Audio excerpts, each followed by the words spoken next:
not too many, and most of the questions relate to the Charter for Compassion. There is one deeper doctrinal question which I think I'll leave to the end if we have time. Some people have given their names, others haven't. So there are anonymous questions, and there are questions with the inquirer identifying himself or herself. One question in which the questioner has not identified himself or herself is this: if the Golden Rule emerges almost universally since before Christ, it was never practiced. Yet you feel your Charter of Compassion is doable. What makes this strategy different? I think it's wrong to think that compassion has not been practiced. The religions have done a reasonable job of pushing that uncomfortable virtue, an unpopular virtue, in keeping that alive. And there have been outstanding examples of men and women of all faiths who have lived according to this. I mean, to think only of the great sages. But basically, this is not just a nice luxury. It's not just a nice thing to do. We have to get on better with each other. We have to get on better with one another in our own societies. We have to learn to get to know one another, as the Quran said, somehow better, because if we don't, I don't think humanity will survive.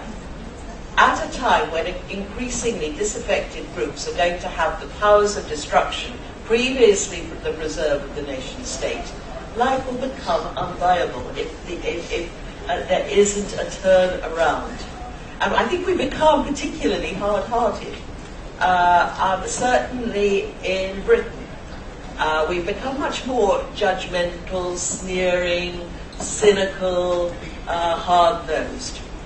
I think there's a sort of surge of hate in a lot of countries, certainly in the United States recently, which led to the death of that congresswoman. And the Americans there, when I was there just 2 weeks ago, were coming to the talk saying, we've got to do something, we've got to change, we've got to make an effort. And I think we have to make that effort, because whether we like it or not, we are bound together, electronically, economically, politically, environmentally. We can't escape from the other, we can't live without the other. So therefore we've got to, but our perceptions haven't caught up with this reality. And we must do it, I think.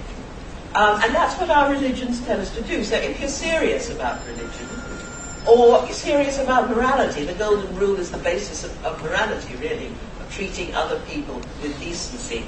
If you're serious about this, then the only response is to do it. And people are always saying to me, well, of course, especially in Britain, everybody believes in the Golden Rule. How could anyone disagree? I said, I don't care whether you agree or disagree. It's not a matter of that. It's a question of doing it, and doing it all day and every day, even when it's uncomfortable. And so I think there's an urgency here. Well, thank you very much. I have a question from two people, Usama and Zan.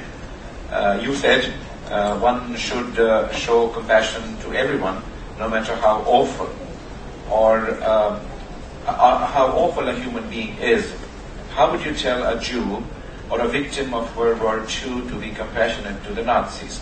How would you tell World War II victims to be compassionate to all victims to be compassionate to Muslim so-called terrorists? Well, I do deal with this in the book. And obviously this is when we're right up at the top of the 12 steps. You have to understand this is not an instant transformational process. When I was in Seattle, where they're doing extraordinary things for the Charter, there too, I announced that I told them I was going to write this book, 12 Steps to a Compassionate Life. And one girl said, "Oh, great," she said, "we can have graduation ceremonies every 6 months of people who've been through it." I said, "Wait a minute. You're not going to get through this in 6 months. It's a lifetime's work." And this, of course, is the hardest thing of all. But I think what you have to do, if you are, that the compassion doesn't mean you agree with everything or fling yourself nihilistically, so empathetically into criminal behavior. Because if you do that, you're not fulfilling the golden rule.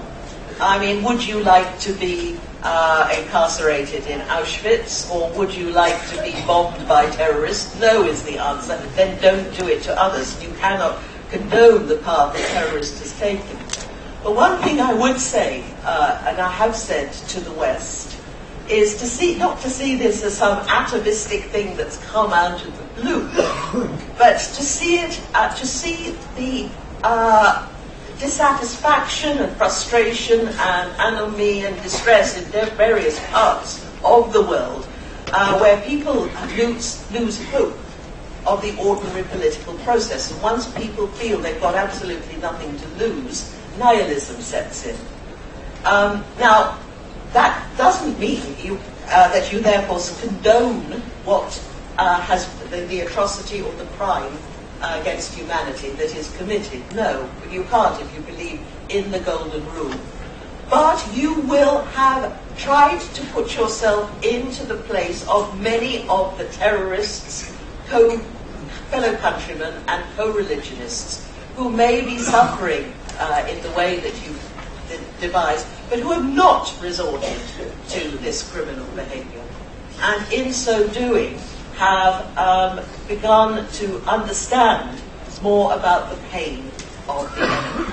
So I think that's probably the way to do it. And I think, you see, that Auschwitz, for example, is a hideous epiphany of what happens when we fail to treat people with absolute respect.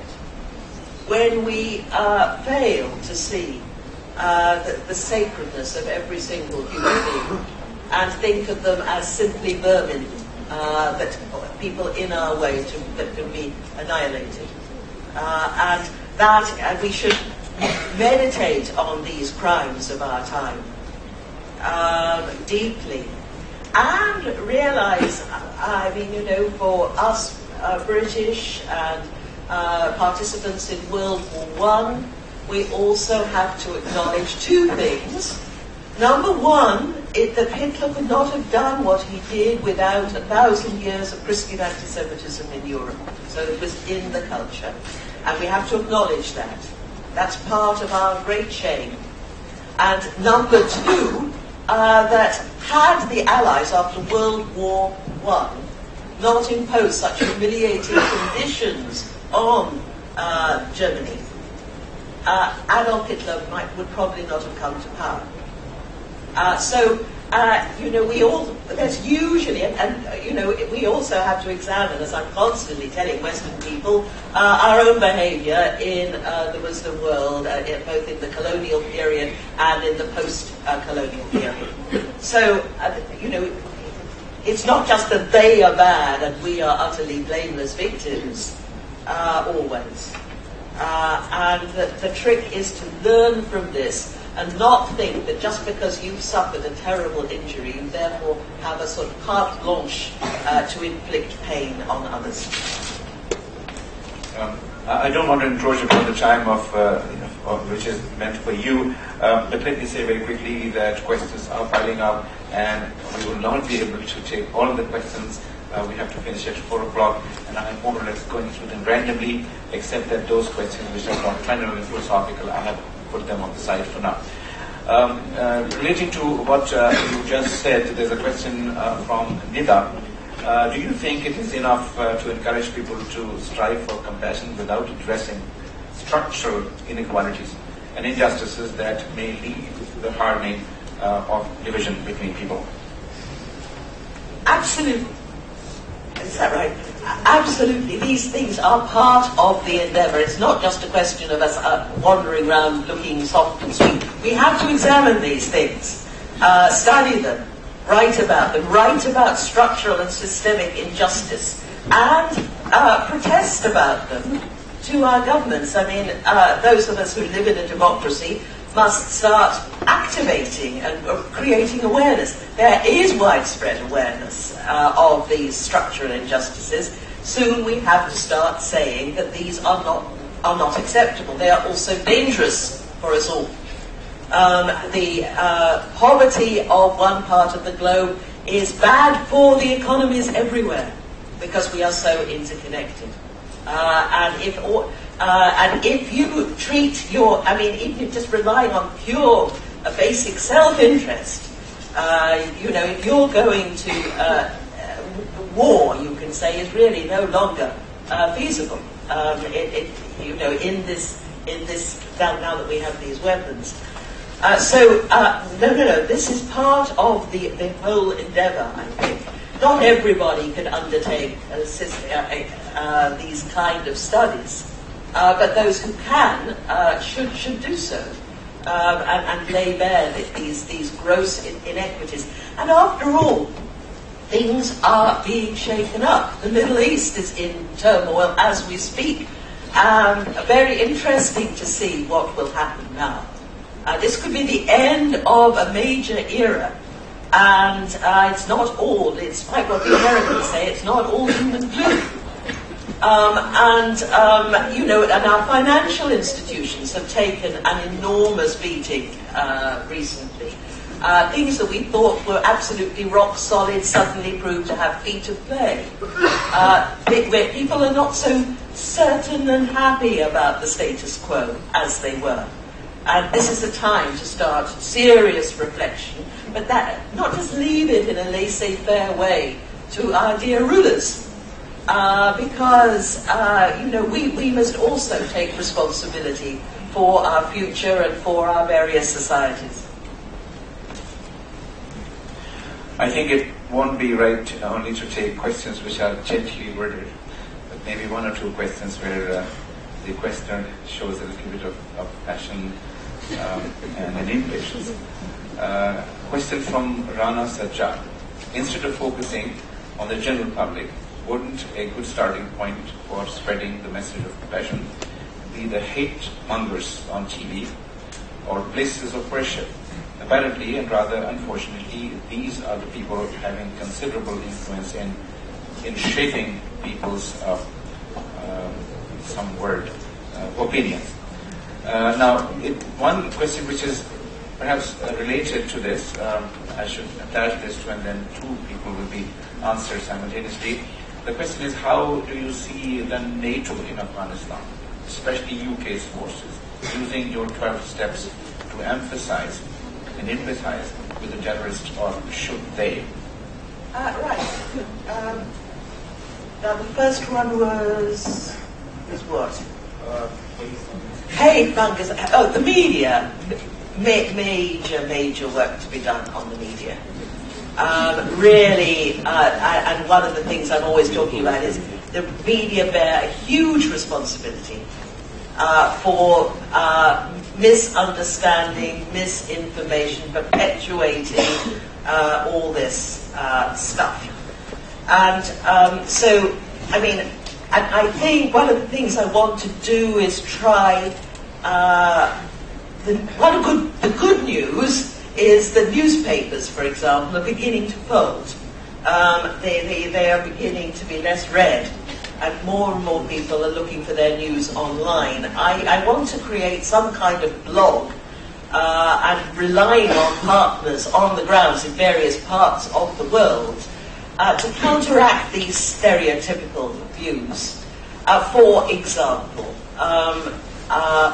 at the time of the floods,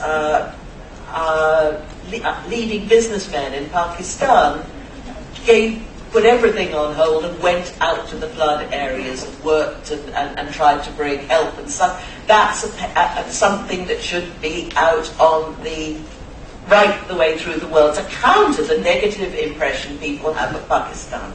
And Egypt, I mean, there was coverage, extensive coverage of the massacre of Copts, but in the West, but not nearly enough coverage of the response of the Muslim Egyptians in defense of their fellow countrymen, those who stood around the church in a human chain. And that should have been, I say, on the front page of the New York Times. So I think a lot of agitation here, and it's difficult to crack. I have spent time, funnily enough, I'd say to the questioner, with them talking to the media about their depiction of religion, and telling, and they say to me, look, unless there's conflict, this isn't news. But this, of course, distorts the entire picture. And I said to her, you're really mischievous. This is really irresponsible. And, one could even, guilt-worthy. Almost, there should be a much, much more. So I want to try and create some kind of compassionate blog that goes around is picked up by various sites around the world, which give people a better view of a news event. And I would rely on all our partners there to write these, those on the ground. And perhaps sometimes you here need to see different things about the West. Maybe you need you need a compassionate blog about us sometimes. We're not all bad. And so, again, I think these stereotypical views that have got to be taken on, and the media, you're right, is a major culprit. And what's the other one? NATO. Oh, will they read my book? Well, you never know, because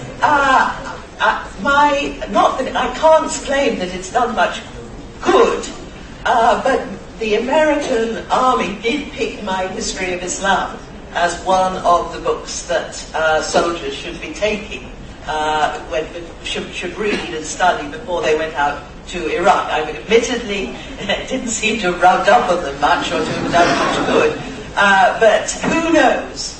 And the military may have a clearer view of what's going on the ground than some of the politicians who are safe back in their capitals. Who knows? It would be lovely to see the armies suddenly on all sides suddenly becoming full of peace and love. But never mind other people. Saying, well, are you going to do about this or that or the other? What about yourself?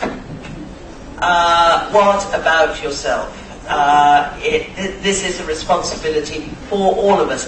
And if every single person got active, we could change things around. And so I have no, that we have to keep coming back to that. I've just been told that we can go to 4:15. If I have a nod from my dean, I can continue to 4:15. Okay, most of the questions relate to the Charter for Compassion, and they address practical issues. One of them, which has come from somebody called Mohsen, a student of BSc here, the eye for an eye principle is entrenched in many religions. Does this make the campaign for compassion an uphill battle? Another question connected with this is this: your views on punishment in a compassionate society. Right. An eye for an eye. It's not actually as clear as it may sound. I'm always amused when, say, American fundamentalist Christians quote an eye for an eye when they're hoping to bring in some really draconian legislation. And they say, this is what Jesus said. And I say, but you missed the next bit. Jesus says, it was said of, you've heard it was said of old, an eye for an eye and a tooth for a tooth, but I say to you, do not retaliate.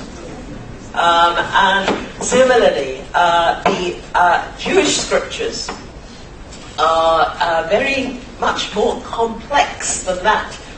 The Jewish scriptures are composed of myriad views placed side by side. So there is, books written over a millennium. It's quite a different kind of scripture from the Quran, which is much more homogeneous and unified. And I believe the Quran, so an eye for an eye here is contradicted in other strands and also rejected later by some of the rabbis who actually made these texts religious. It's not clear that before the 2nd century of the Common Era they had much religious function. They were probably archival things. So they became scripture rather much later than people thought. And I believe the Quran says, yes, it was said to the children of Israel, an eye for an eye and a tooth for a tooth, but forgiveness is better for your souls. So constantly, an eye for an eye was meant to limit retaliation. So you could only take an eye for an eye and not kill out a whole village because of one misdemeanor. It was a way of trying to limit revenge killing. But even that, as religion progressed, people moved away from that to the idea of forgiveness. Now, punishment, I think this is a big question. And actually, I can just tell you that one of our partners in Seattle has devised a scheme for treating inmates of jails. Because what we've got to do is decide whether we want to punish or rehabilitate. And often when we sling people in jail as a sort of minor criminal, they come out hardened criminals. They've learnt a lot of tricks of the trade, are utterly disaffected, and filled with hate and purposelessness. Ari Cohen, one of the leading charter people in the States, devised this program, which was put into practice in a jail for a trial period. And it wasn't obviously just a question of going in there and being nice. It was the prison officers had to be trained, about how to respond to prisoners, how to answer them, how to respond to abuse, how to speak to prisoners, etc. And they were hoping to reduce the violence in the jail, in that particular jail, by 2.5% as a result of this. The governor rang Ari up to let him know the results after the 3 to 6 month trial. And he said, Ari, I hope you're sitting down. And Ari said, well, yes. I'm thinking perhaps we've gone up to 5%. And he said that violence has decreased by 100%. It's worked, Ari. This has worked. Now, what we're going on to say, because Ari works in Microsoft and is a very practical individual, they are now devising, actually calculating how much implementing this scheme would save the federal government. Billions of dollars. It's practical to treat people well, and perhaps, therefore, they'll benefit.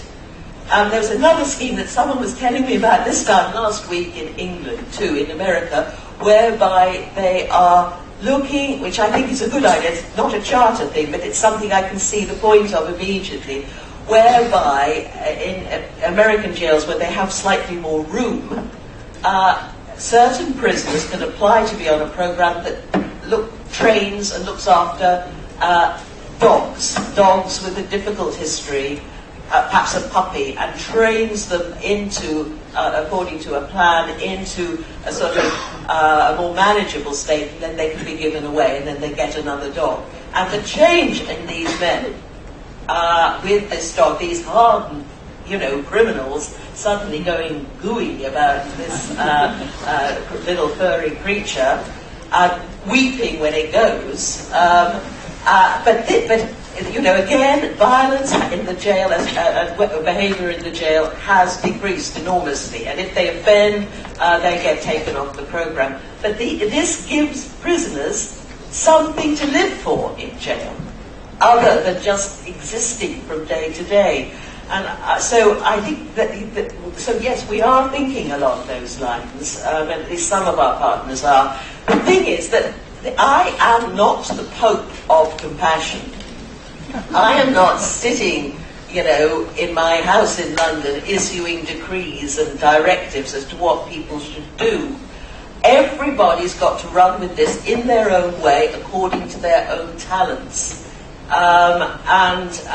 What Pakistan has needs that will be quite different from those of Holland, for example, and quite different again from those of the United States, or Africa. So people have got to respond, and according to their own skill and interest and expertise, and ask yourself, you know, whether there's something that you could do in your profession that could make a difference in this way.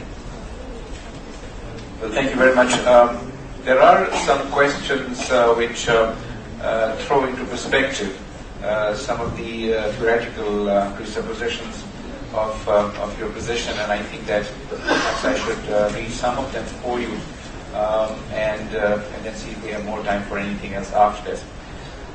One question that comes from Fuad, with due respect, he says, do you or don't you think that perhaps by now, at this stage of human history, the role, requirement, and the efficacy of religion is obsolete, that human needs to evolve beyond religion? Another question of this kind, you mentioned religions fighting each other. However, in World War I and II alone, more people had been killed without the premise of religion. The same is true of wars in recent history, Vietnam, Desert Storm, and Afghan wars. None of these were primarily based on religious ideologies. Can you comment how the Charter addressed such global issues? Remember all these. Can I just? Yeah. Yes. Thanks. Look, the Charter is not specifically religious. There are people joining in this who have no real religious affiliation whatsoever. Now, this was I obviously come to it from a religious perspective because I was given this prize for what I do, and I've come to understand about compassion through religion. But and in the UK, for example, I didn't expect anybody who was not religious to be interested in anything I did. You know, the UK would run, people in the UK would run a mile with the mere mention of religion. They're almost religion-phobic. But when I came down from the platform, and it was a big thing for TED to give me this, because TED's a very, very secular organisation. Richard Dawkins is a frequent speaker there. And so they were a bit nervous about how I was going to go down with this sceptical audience. And yet when I came down from the platform after making my acceptance speech where I announced the Charter, the first person to rush up to me was arch-secularist Ben Zander, who is the conductor of the Boston Symphony Orchestra, said, "Why are we excluded? Can't we do something too?" So, and I said, by all means, and people are going with it, because everybody, compassion doesn't just belong to religion. And I make that quite clear in the book. It's how I've come to faith, to understand compassion, and I think these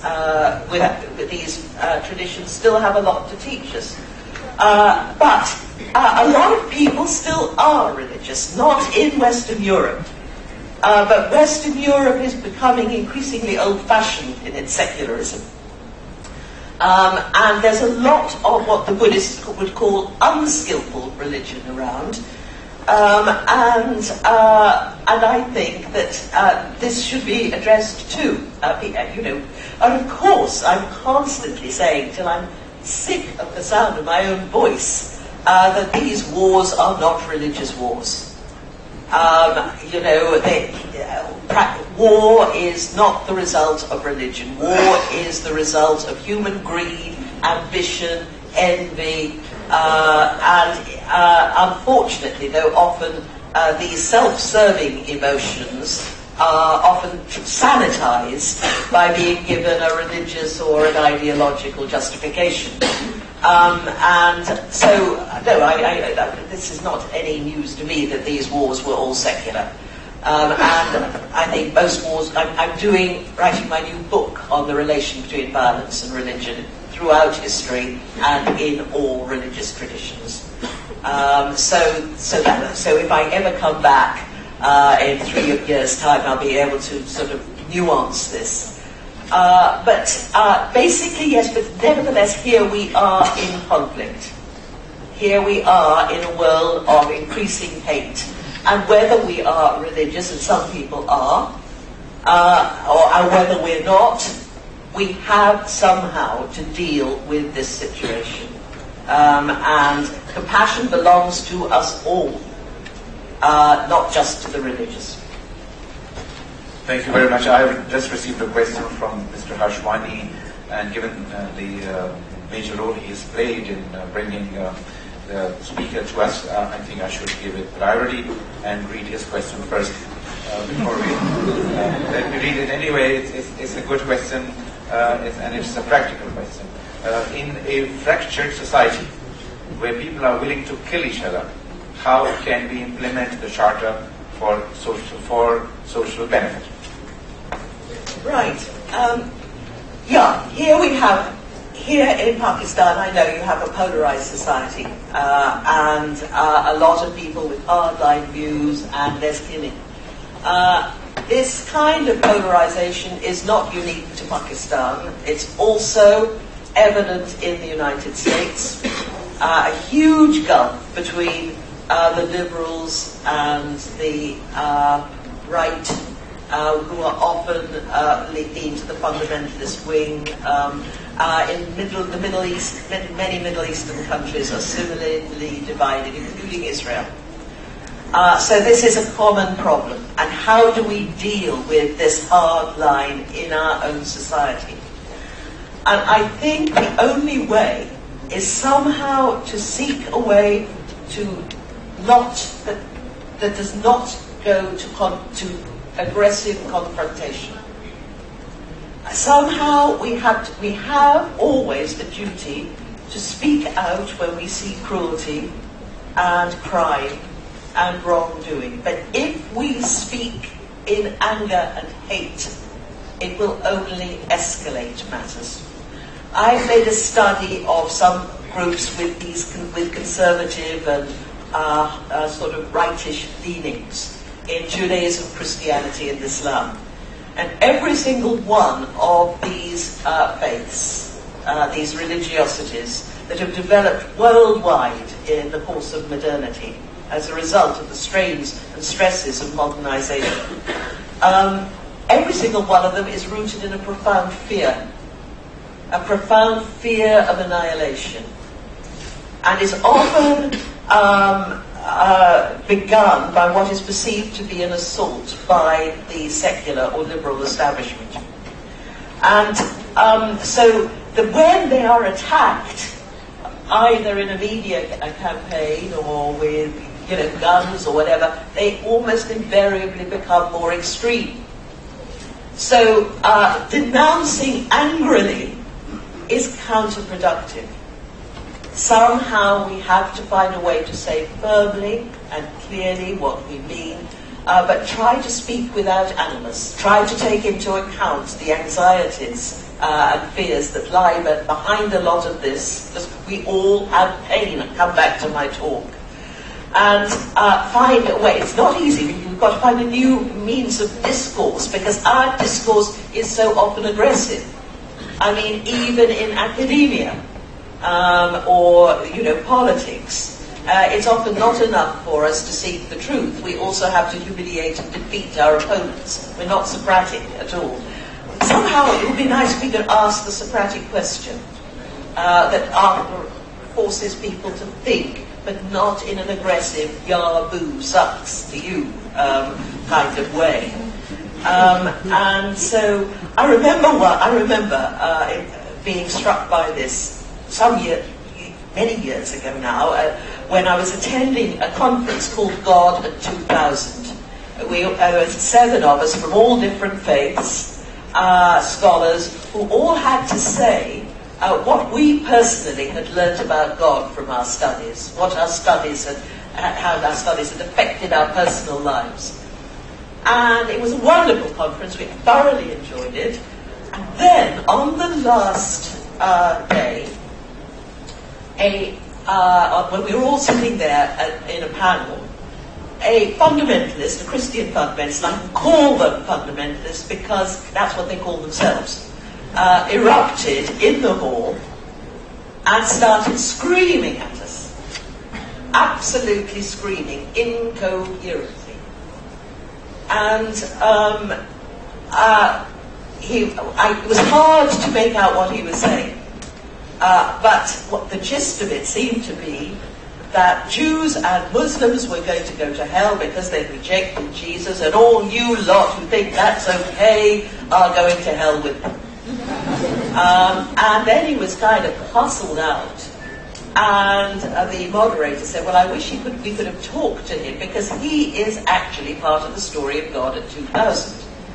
But my point was that we on the panel, we'd not stopped talking the entire 2 days, were absolutely hopeless. We sat winded by this assault. And I should have been in a better position to say something, because I'd just finished my book on this kind of religion, Battle for God. And yet we were winded. And what happens in these things, in these disputes, is that we had obviously in some way assaulted that man.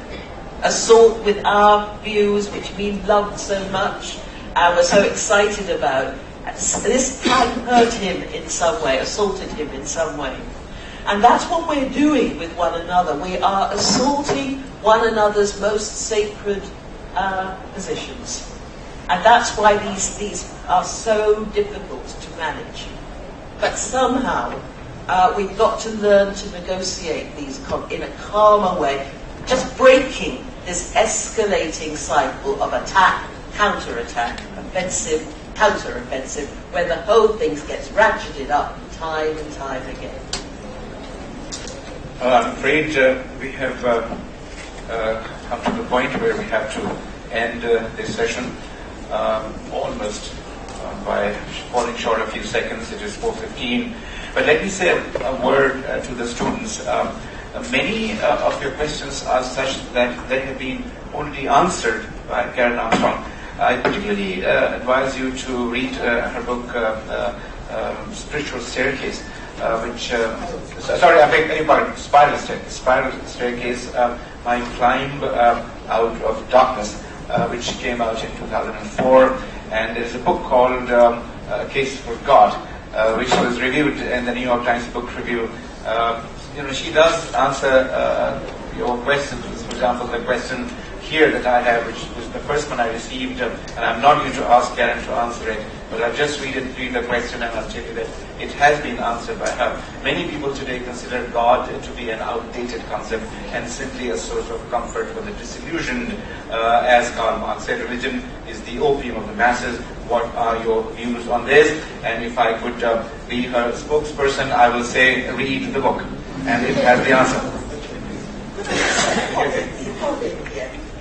Something about the last question that I should have said. An attitude that we should have. It comes from Ibn Arabi again. And I found this early in my studies. And it made a huge impression on me because of the entrenched sort of chauvinism of my Catholic childhood, where we didn't even consider Protestants to be sort of eligible for salvation. And how this sort of exclusivity was deeply bred into me too. And then I found this from Ibn Arabi. Do not praise your own faith so exclusively that you disbelieve all the rest. If you do this, you will miss much good. Nay, you will miss the real truth of the matter. God, the omniscient and omnipresent, cannot be confined to any one creed. For he says in the Quran, wheresoever ye turn, there is the face of Allah. Everybody praises what he knows. His God is his own creature, and in praising it, he praises himself, which he would not do if he were just. But his dislike is based on ignorance. And we are so ignorant of one another. And I think we should remember when we're speaking in favour of either for religion or our particular brand of religion, that we are facing the omnipresent God that is in us all somewhere. Thank you very much.